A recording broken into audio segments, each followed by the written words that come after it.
जय हिंद दोस्तों, कैसे हैं आप सब। उम्मीद करते हैं बढ़िया होंगे। स्वागत है आपका जेडीएस एजुकेटर के यूट्यूब चैनल पर। और कल के सेशन में हम लोगों ने 1857 की क्रांति पर डिटेल डिस्कशन किया था और आज उससे ही जुड़े हुए सवालों पर हम डिस्कस करेंगे जो कि किसी न किसी एग्ज़ाम में आया हुआ है और ये सारे सवाल बहुत ही महत्वपूर्ण हैं। ठीक है, तो देखेंगे। पहला प्रश्न आपसे पूछ रहा है कि किस अंग्रेज कैप्टन ने बहादुर शाह जफर और उनके बेटे को गिरफ्तार किया था। ठीक है, तो आपका ऑप्शन है ह्यूरोज, कैम्पबेल, हडसन और बर्टन।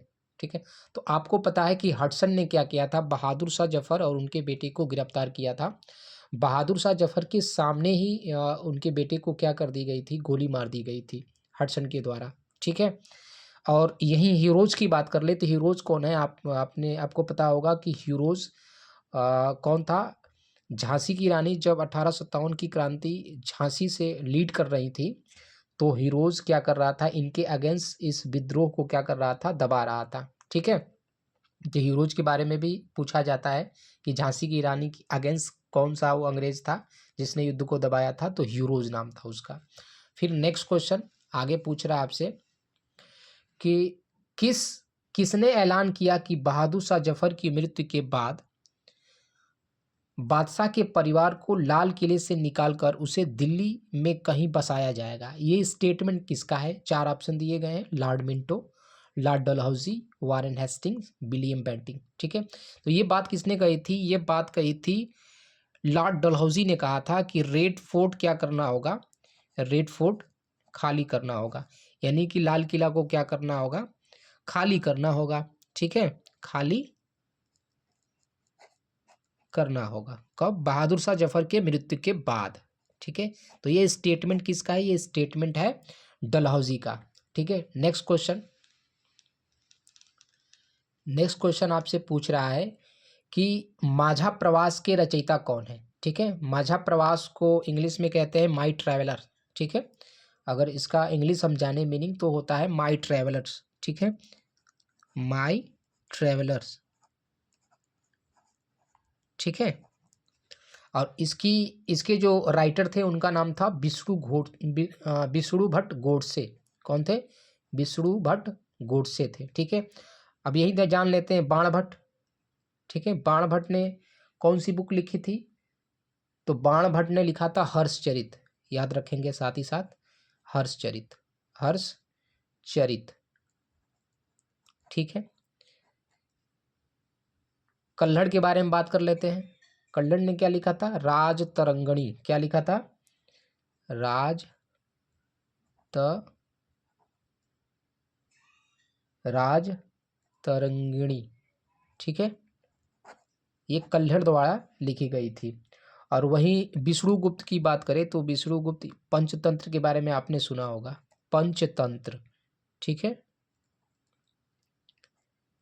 पंचतंत्र, ये बात याद रखेंगे। नेक्स्ट क्वेश्चन समझते हैं।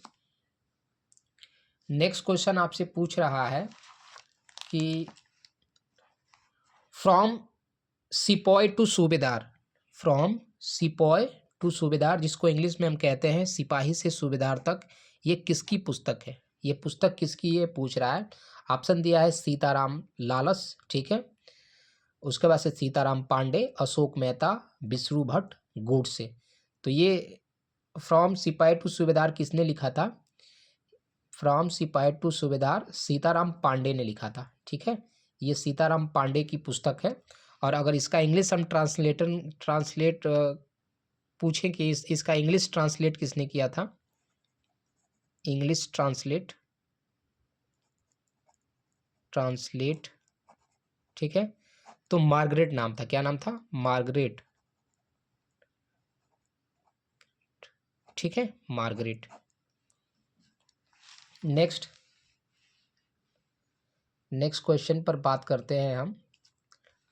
पूछ रहा है कि मंगल पांडे की स्मृति में कितने रुपए का डाक टिकट जारी किया गया था। ठीक है, 10 रुपए का, 20 रुपए, 5 रुपए, 50 रुपए।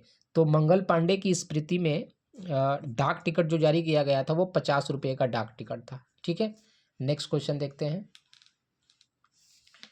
इन सवालों पर हम चर्चा करते चलते हैं। ठीक है, पूछ रहा है कि किसने ऐलान किया कि वह बादशाह बहादुर शाह के तहत गवर्नर है तथा उन्होंने खुद को पेशवा घोषित किया। तो आपको पता है कि पेशवा, खुद को पेशवा किसने घोषित किया था?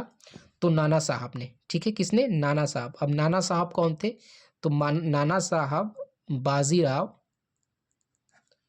ठीक है, बाजीराव सेकंड के दत्तक पुत्र थे। बाजीराव सेकंड के ये क्या थे? दत्तक पुत्र थे, दत्तक पुत्र थे। ठीक है, बाजीराव सेकंड के क्या थे? ये दत्तक पुत्र थे। और बाजीराव कौन थे? आखिरी पेशवा थे, आखिरी पेशवा, आखिरी पेशवा थे। होता ये है कि बाजीराव सेकंड की 1851 में मृत्यु हो जाती है और इनकी मृत्यु के बाद जो पेंशन इनको मिल रहा था, इनके पुत्र को देने से अंग्रेज क्या कर देते हैं? मना कर देते हैं। तो बाजीराव क्या करते हैं? बाजीराव खुद को नाना साहब क्या करते हैं? नाना साहब खुद को पेशवा घोषित कर देते हैं और ये कहते हैं कि हम बहादुर शाह जफर के गवर्नर के तौर पर क्या करेंगे? 1857 की क्रांति में भाग लेंगे। ठीक है, अवंतीबाई के बारे में सुना होगा आपने। अवंतीबाई, अवंतीबाई ने कहाँ से लीड किया था 1857 की क्रांति में? मांडला से। ठीक है, मांडला से इन्होंने 4000 सैनिकों के साथ युद्ध किया था। मांडला कहाँ पे पड़ता है? मांडला पड़ता है एमपी में। ठीक है, और वहीं बिरजिस कादिर की बात करें हम, बिरजिस कादिर कौन था? वाजिद अली शाह का पुत्र। ठीक है, वाजिद, नवाब वाजिद अली शाह का पुत्र था और बेगम हजरत महल का, बेगम हजरत महल का पुत्र था। ठीक है, उनका क्या था? बेटा था बिरजिस कादिर। ठीक है ना। तात्या टोपे कौन थे? आपको पता है कि तात्या टोपे जो थे वो सेनापति थे, कमांडर चीफ थे, कमांडर इन चीफ। ठीक है, सेनापति थे, सेनापति थे किसके? नाना साहब के। ठीक है, अगर इनका नाम पूछ दे कि इनका मूल नाम क्या था, तो इनका मूल नाम था रामचंद्र पांडु, रामचंद्र पांडु। ठीक है, अगर वही नाना साहब का मूल नाम पूछ दे तो धोधू पंत इनको कहा जाता था। क्या कहा जाता था? धोधू पंत। ठीक है, तो बहुत सारे क्वेश्चन मैंने आपको बता दिए यहाँ पर। ठीक है, नेक्स्ट क्वेश्चन देखते हैं। पूछ रहा है कि बेगम हजरत महल ने कहाँ से विद्रोह किया था? बेगम हजरत महल ने कहाँ से विद्रोह किया था? लखनऊ से, मांडला से, जगदीशपुर से, झांसी से। तो बेगम हजरत महल ने कहाँ से किया था? लखनऊ से बेगम हजरत महल ने लीड किया था। वहीं मांडला से मैंने आपको अभी बताया कि रानी अवंतीबाई लोधी थी। जगदीशपुर से कौन थे? वीर कुंवर सिंह थे। वीर कुंवर सिंह ने 1857 की क्रांति में यहाँ से इन्होंने भाग लिया था। ठीक है, झांसी से कौन थी? झांसी से लक्ष्मीबाई। ठीक है, लक्ष्मीबाई ने। ठीक है, नेक्स्ट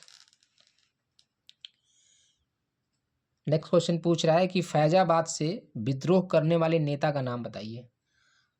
यानी कि फैजाबाद से विद्रोह करने वाले नेता का नाम बताइए जिसने 1857 की क्रांति में फैजाबाद से नेतृत्व किया था, लीड किया था।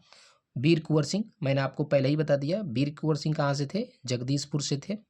ठीक है, मौलवी अहमदुल्ला, तात्या टोपे, ठीक है, रंगाजी बापू। तो इसका जवाब क्या होगा? मौलवी अहमदुल्ला। ठीक है, मौलवी अहमदुल्ला से जो अंग्रेज थे वो बड़े चिढ़े हुए थे, इनको अपना कट्टर दुश्मन मानते थे, इनको अपना कट्टर दुश्मन मानते थे, दुश्मन। और अंग्रेजों ने ये घोषणा किया था कि जो इनको पकड़ के लाएगा उनको 50,000 रुपये का क्या मिलेगा? इनाम मिलेगा। यानी ये इनामी व्यक्ति थे, ये ऐसे व्यक्ति थे, इनकी जो भाषा थी, इनका जो भाषण था, इतना ज्वलंत भाषण था कि लोग इनकी भाषा सुनकर क्या हो जाते थे? उत्तेजित हो जाते थे। तो 1857 की क्रांति में इनका बहुत बड़ा रोल रहा। नेक्स्ट क्वेश्चन देखते हैं। नेक्स्ट पूछ रहा है आपसे कि निम्न में से कौन सा कथन अवध के संबंध में सत्य है। अब ये स्टेटमेंट दिया गया है, इसमें से बताना है आपको। 1801 ईस्वी में अवध पर सहायक संधि थोपी गई। ठीक है, बिल्कुल सही है। 1801 में अवध पर सहायक संधि थोपी गई थी। ठीक है, और ये सहायक संधि किसने लेकर आई थी, कौन लेकर आया था? तो उस समय जो गवर्नर जनरल था वो था ब्लेजली। कौन था? वेलेजली था। ठीक है, सहायक संधि कौन लाया था? वेलेजली लाया था। उसके बाद 1856 में अवध को अंग्रेजी साम्राज्य में विलय कर लिया गया था। अब ये अंग्रेजी साम्राज्य में विलय कर लिया, ठीक है, तो इस समय जो गवर्नर जनरल था उसका नाम था लॉर्ड डलहौजी। कौन था? तो डलहौजी था, और वो डॉक्ट्रिन ऑफ लैप्स लेकर आया था, और उसी के अंतर्गत अवध को कुशासन के आधार पर 1856 में क्या कर लिया? अंग्रेजी साम्राज्य में मिला लिया। तीसरा पूछ रहा है, ये भी स्टेटमेंट सही है। तीसरा पूछ रहा है कि कुशासन के आधार पर अवध को अंग्रेजी साम्राज्य में विलय कर लिया गया था। ठीक है, ये बात सही है। तो इसका मतलब है कि ये तीनों ऑप्शन जो है इसके सही है, तो उपरोक्त सभी सही है। नेक्स्ट क्वेश्चन, सिपाहियों को कंपनी की ओर से समुद्र पार जाकर बर्मा से युद्ध लड़ने का आदेश कब मिला? ठीक है, क्वेश्चन क्या है? क्वेश्चन ये है कि सिपाहियों को कंपनी की ओर से समुद्र पार जाकर बर्मा से युद्ध लड़ने का आदेश कब मिला? ऑप्शन है 1814, 1824, 1834, 1844। जवाब भी होगा 1824 ईस्वी में। ठीक है, ऐसा माना जाता था कि समुद्र पार जाने से जो धर्म है वो क्या हो जाता है, वो नष्ट हो जाता है, भ्रष्ट हो जाता है। इसीलिए जो सिपाही थे वो समुद्र पार नहीं जाना चाहते थे, और अंग्रेज जो है फौज में भर्ती कराने से पहले ही ये लिखवा लेते थे कि अगर आपको क्या करना है, अगर आपको आर्मी में आना है, सिपाही बनना है, तो आपको क्या करना होगा, इस पर जो सारे रूल्स लिखे गए हैं सबको फॉलो करने हैं। अब रोजगार की कमी की वजह से लोग क्या करते थे, बातें मान लेते थे। ठीक है, अब जैसे सीताराम पांडे जब वो ट्रैवल करते हैं और वहाँ जाते हैं, और वहाँ से वो जब वापस घर जाते हैं तो उनके साथ जो व्यवहार होता है वो बड़ा गलत व्यवहार होता है। ठीक है, मतलब लोगों को ये लगता था कि समुद्र पार जाने से ऐसा माना जाता था कि उनका जो धर्म है वो क्या हो जाता है, भ्रष्ट हो जाता है। ऐसे सोचते होंगे कि मान लीजिए वहाँ गए, क्या खाएं, क्या पहने, कहाँ पर रहें। ठीक है, तो इस वजह से ऐसा कहा जाता था कि समुद्र पार जाने से क्या होता है, जो धर्म है वो भ्रष्ट हो जा रहा है। तो ये कब की बात है? 1824 की बात है। नेक्स्ट, मंगल पांडे को 18 अप्रैल 1857 को फांसी दी गई। वे किस छावनी में तैनात थे? ठीक है, बैरकपुर में। ठीक है, sorry, Vancouver, Barrackpore, Neemuch, Awadh regiment. तो आपको पता है कि अवध जो मंगल पांडे थे वो बैरकपुर छावनी में क्या थे, तैनात थे। मंगल पांडे 34 नेटिव इन्फेंट्री के सिपाही थे, और 1857 की क्रांति को चिंगारी इन्होंने ही दी थी। इन्होंने क्या किया था, 29 मार्च 1857 को अपने अधिकारियों पर इन्होंने गोली चला दिया था, और इस मामले को लेकर मंगल पांडे को 8 अप्रैल को बैरकपुर में क्या हो गई, फांसी हो गई। बैरकपुर में फांसी हो गई। ठीक है, फांसी कब हुई थी मंगल पांडे को? 8 अप्रैल को। ठीक है, अगर मैं आपसे पूछ दूं कि मंगल पांडे मूल निवासी कहाँ के थे, तो मंगल पांडे जो थे वो मूल निवासी बलिया के थे। बलिया में एक गांव पड़ता है नगवा। ठीक है, कौन सा गांव है? नगवा। ठीक है, नगवा गांव के निवासी हैं, बागी बलिया, उत्तर प्रदेश। आगे क्वेश्चन पूछ रहा है आपसे कि अंग्रेजों का शासन जल्द खत्म हो जाएगा, किसने भविष्यवाणी कर दी थी? ये बात किसने कहा था कि अंग्रेजों का जो शासन है वो जल्दी ही ख़त्म हो जाएगा? तात्या टोपे, ठीक है। उसके बाद से रंगाजी बापू, अहमदुल्ला शाह, बेगम हजरत महल। तो ये बात किसने कहा था? ये बात कहा था अहमदुल्ला शाह, ठीक है। मैंने अभी आपको बताया अहमदुल्ला शाह ने 1857 की क्रांति में कहाँ से लीड किया था? तो फैजाबाद से। नेक्स्ट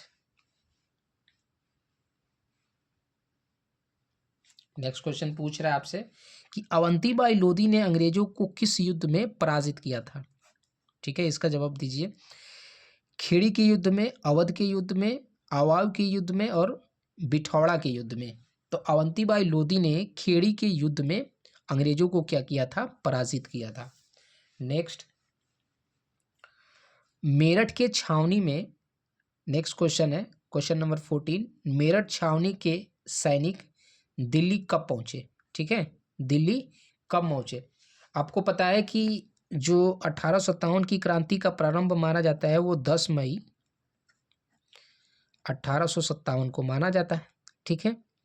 अब यही सिपाही 11 मई को कहाँ पहुंचते हैं? 11 मई को पहुंचते हैं लाल किला, दिल्ली। कहाँ पहुंचे? दिल्ली पहुंचे। और दिल्ली की लाल किला पहुंचे और वहां जाके इन्होंने क्या कहा? बहादुर शाह जफर से कहा कि आप ये क्या करिए, 1857 की क्रांति को लीड करिए और हम क्या करेंगे, आप लोगों के, आपके अधीन क्या करेंगे, हम लोग युद्ध करेंगे। तो डेट क्या थी? 11 मई 1857। नेक्स्ट, फिरंगी किस भाषा का शब्द है? संभवतः फ्रैंक से लिया गया है, ठीक है। पूछ रहा है आपसे कि जो फिरंगी वर्ड है वो किस भाषा का शब्द है? संभवतः फ्रैंक से लिया गया है। तो पारसी भाषा, उर्दू, फारसी, अंग्रेजी। तो फिरंगी जो वर्ड है वो फारसी भाषा का वर्ड है। नेक्स्ट क्वेश्चन है कि निम्न में से असुमेलित कौन सा है? कौन सा इसमें स्टेटमेंट है, कौन सा इसमें मिलान है जो गलत मिलान है? ठीक है, तो झांसी की रानी, ठीक है, झांसी होगा यहाँ पे। झांसी से किसने लीड किया था? रानी लक्ष्मीबाई ने। कानपुर से नाना साहब ने, आरा से कुंवर सिंह, और अवध से आपको पता है कि अवध से कौन था? बेगम हजरत महल, ठीक है। शाह अमल नहीं थे, ठीक है, बेगम हजरत महल थे, ठीक है, बेगम हजरत महल और उनका बेटा बिरजिस कादिर। हजरत महल प्लस उनका बेटा बिरजिस कादिर, ठीक। नेक्स्ट, दूसरा एक और मिलान का क्वेश्चन से बताना है कौन सा ऐसा है जो असुमेलित है, ठीक है। ऑप्शन है, ऐसे ही क्वेश्चन एग्जाम में शायद पूछते हैं, ठीक है, क्योंकि इसमें आप देखो दो ऐसे नाम दिए गए हैं जो आपने सुना नहीं होगा। बड़ौदा, ठीक है, बड़ौद परगना जो कि यूपी में पड़ता है, यहाँ से शाहमल, यहाँ से कौन थे? यहाँ से शाहमल थे। उसके बाद से नेक्स्ट पूछ रहा है आपसे सिंह भूमि, गोनू, फैजाबाद, मौलवी अहमदुल्ला, ठीक है। नेक्स्ट क्वेश्चन देखते हैं, किसने 1856 में अंग्रेजों के खिलाफ जिहाद का प्रचार किया तथा उन्हें 1857 में 22वीं नेटिव इन्फेंट्री के विद्रोहियों ने अपना चुन लिया, ठीक है, अपना नेता चुन लिया। यहाँ से छूट रहा है, सिपाहियों ने अपना नेता चुन लिया, ठीक है, अपना नेता चुन लिया। तो 1857 की क्रांति जब हुई, किसने 1856 में अंग्रेजों के खिलाफ जिहाद का प्रचार किया। और इस बात को देखते हुए जो 22 नेटिव इन्फेंट्री के जो विद्रोही थे उन्होंने क्या किया? उन्हें अपना नेता चुन लिया। तो ये कौन थे? ये मौलवी अहमदुल्ला थे। मैंने आपको पहले ही बताया कि अंग्रेज इनसे बहुत ज़्यादा चिढ़े हुए थे। आगे देखिए, 1857 के विद्रोह को किस उर्दू कवि ने देखा था? तो 1857 की जो क्रांति हुई उसे मिर्ज़ा गालिब ने क्या किया था, देखा था, और इन्होंने अपने सारे अनुभव को, एक इनकी बुक थी, दस्तंबू नाम था, दस्तंबू, जो कि फ़ारसी भाषा में था। किस भाषा में था? फ़ारसी भाषा में था। इसमें इन्होंने अपने अनुभव को लिखा था, अपने अनुभवों को लिखा था, अपने अनुभवों को लिखा था। तो 1857 की क्रांति को किसने देखा था? मिर्ज़ा गालिब। ये एक उर्दू कवि हैं। आगे 1857 के विद्रोह में पटना से किसने भाग लिया, जो एक पुस्तक विक्रेता थे? तो पटना से किसने भाग लिया था? पीर अली ने भाग लिया था, जो कि एक पुस्तक विक्रेता थे। ठीक है, ये क्रांतिकारी बुक बेचा करते थे। ठीक है, इनकी जो पुस्तकें होती थी, ये ऐसे ऐसे पुस्तक बेचते थे जिसमें ऐसी ऐसी बातें लिखी हुई हैं कि जिसे पढ़ने के बाद लोग क्या करते थे? युद्ध में कूद जाते थे। ये पीर अली थे। नेक्स्ट, कौन सा आयोग 1857 का विद्रोह दमन के बाद भारतीय फौज के नौ संगठन से संबंधित है? इसमें से कौन सा ऐसा आयोग है जो 1857 की क्रांति के बाद जो सेना थी उसको पुनर्गठित करने के लिए उस आयोग का गठन किया गया था? तो ये आयोग है पील आयोग। ठीक है, याद रखेंगे क्या? पील आयोग। ठीक है, तो आज के लिए इतना ही। नमस्कार।